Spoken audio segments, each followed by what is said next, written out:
Alright, hi everyone. Welcome back to my kitchen and for another experiment.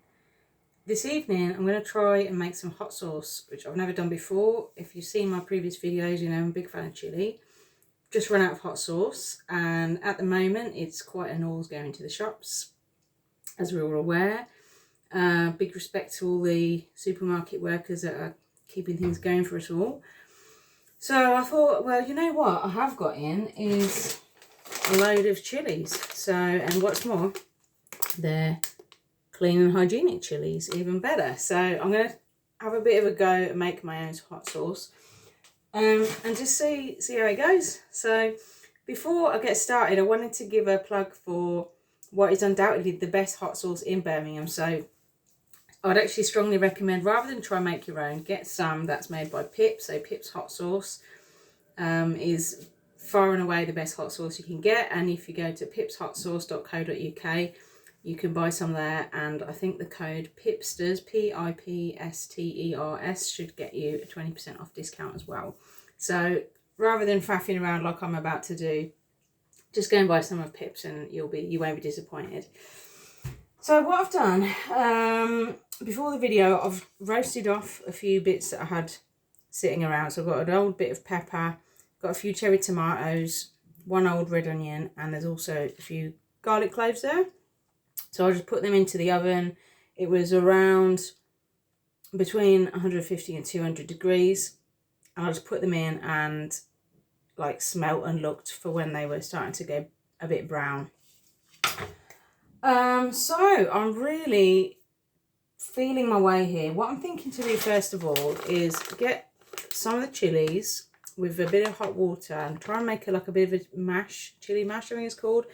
I hope Pip doesn't watch this video because she's probably gonna just freak out at what I'm doing. So what I'll do, I'm gonna blend up a load of chilies with hot water. I'll pause the video while I blend, and then we'll put in some other stuff to try and make it taste good. So bear with me while I just blend away. All right, so I've blended, was essentially a generous handful of chilies. Looks like that. As you can see straight away, the seeds are not really blending at this point. Hopefully you're going to mix a bit more in when I add the other ingredients. It's already making me cough quite a lot. So this should be fun. Right, what am I going to put in next? Let's see. I'm literally making this up. I've got here the roasted veg, so let's get that all in. Just chunk it in whole. I might just half that bit of pepper.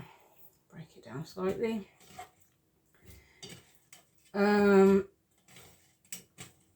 Then I'm thinking small amount of oil. I happen to have some chili oil, why not? Chili on chili. That's what we're in the market for. Then I'm going to also put in a bit of vinegar. I was going to use cider vinegar today. Probably any vinegar would do the job. So we'll put a little, not too much, you can always add more. I'm going to put in a very small bit of soy sauce for the salt and also darken it a little bit. Okay. What else we got? Right. Bit more tomatoey. Don't want to overkill it because we want the main event to be the chili rather than tomatoey, but I always do like a bit of a tomato kick to most things that I make, to be honest. Bit of smoky, standard smoky paprika. Get some of that in to complement the roasted veg kind of hint that we're going to have. Actually, a bit more generous. Okay.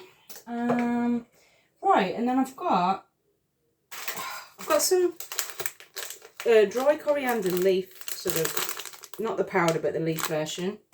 I'm just going to put a bit in because I'll be honest, it's getting a bit old, it needs using up. So I'm going to put some in. And it's nice. Compliment. You often get things like garlic and coriander and chili in a similar dish. So I don't think that's going to be too crazy. And then a bit of black pepper. not a lot, because I'm also adding some of this berbere spice mix, which also contains black pepper. So this is like an Ethiopian seasoning that I'm a giant fan of. There we go.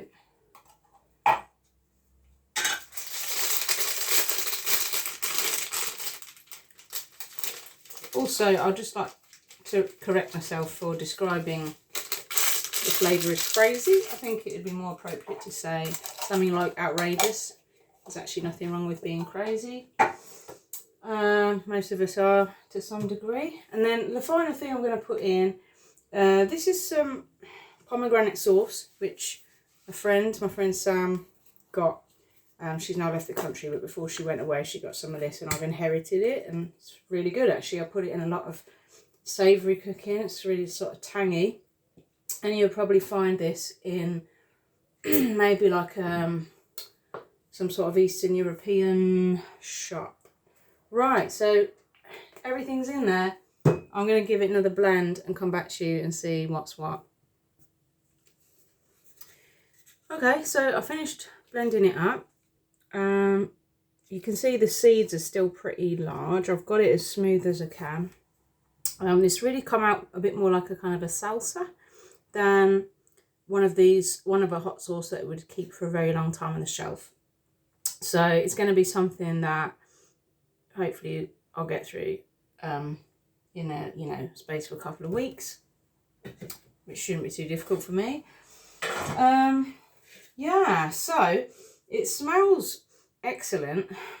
I've put in a tiny little bit more cumin, and I've also put in, I had a quick taste, and I can report that overwhelmingly it tasted chilli. It is incredibly hot. So I put in just actually a little bit more tomato puree to try and make it a little bit more than just like fire. So I think the moment of truth, I'm going to get something like a dry biscuit to just have a sample. There we go. It's definitely hot, so stick in that box. I'm just going to pop that on there. Yeah, so I reckon I'll probably, as well as using this like a normal, like you would for hot sauce, you know, with your, you know, whatever sausages or what have you, I can probably see myself adding this into other meals as I go along that I want to make hot. So here we go. Gonna give it a sample.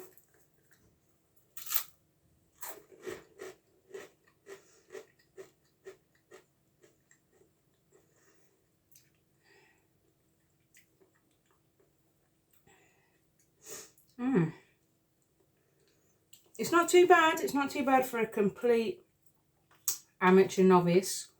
Apologies again to Pip for bringing hot sauce into disrepute. Let me just have another go.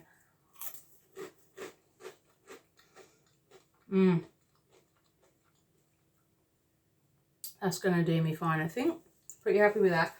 So I'm going to now transfer it into a jar. Yeah, it's got a lovely afterburn.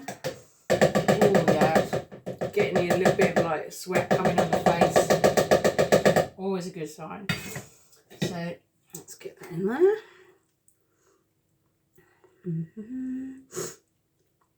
And ideally, if you are going to transfer stuff into jars, it's good to like pop it in the oven to sort of sterilise it. Or, I mean, I've given this a wash, and like I say, I'm going to probably eat this reasonably. Oh, it's not going to be sitting around for months, so it should be okay. Let's get a spoon actually. Ooh.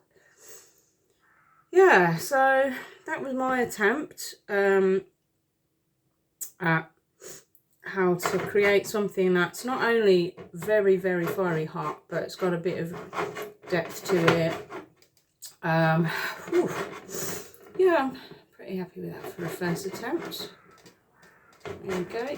And just to remind you again, if you're on the market for some really the best hot sauce you can imagine, go check out pipshotsauce.co.uk, and Pipsters is a discount code for 20% discount. It really is both the tastiest and some of the best heat hot sauce you'll get. You know, you get a lot of hot sauce on the shelves that claims to be, you know, it's gonna blow your head through the roof, and often it's disappointing, but you never be disappointed with Pip's version, all made here in Birmingham. There we go, and that is Big Bag Cooking's hot sauce. Thanks for joining me today. I'll see you next time.